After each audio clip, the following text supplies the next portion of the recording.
Speaker Boehner spoke to the American people on Monday night with the President. He said he had a plan. The next day, Tuesday, his plan was downgraded. Downgraded by the ratings agencies. It said a short-term extension of the debt will endanger the American economy. It will cause us to lead to a downgrade in our credit report and an upgrade in interest rates at exactly the wrong moment in history. The Boehner plan was downgraded by CBO, and worst of all, the Boehner plan was downgraded by 100 members of the Speaker's own caucus.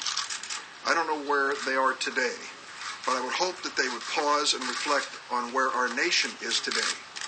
We are 6 days away from our deadline, 6 days away from the first default on our debt ceiling in the history of the United States at one of the most important economic moments that we've seen in recent times. We have a proposal here, and it's one that the Republicans know well. It includes spending cuts that they've all supported and voted for.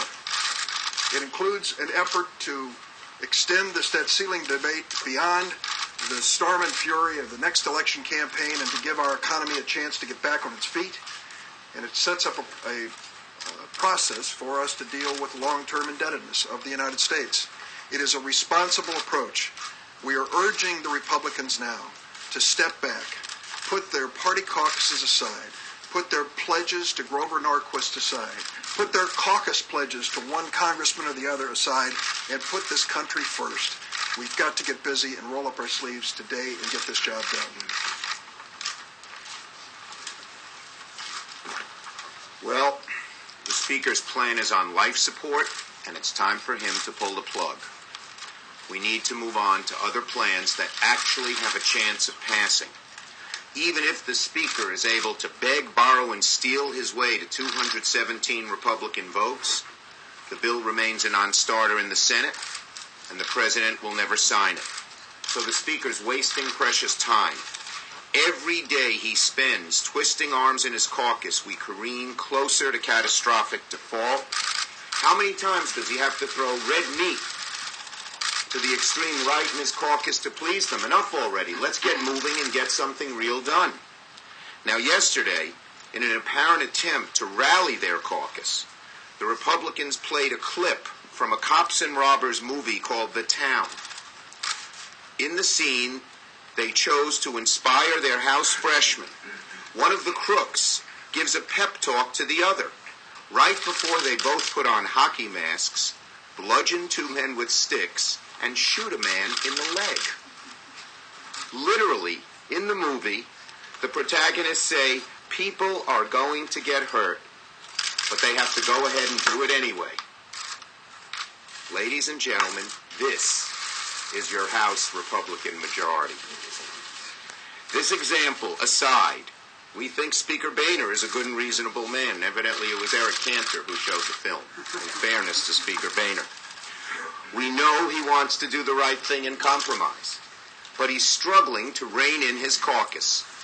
Instead of leading the House, Speaker Boehner is being led by a fringe in his caucus that thinks default is okay. Well, Speaker Boehner should not, and we cannot, let a small block of House Republicans lead the whole nation off a cliff.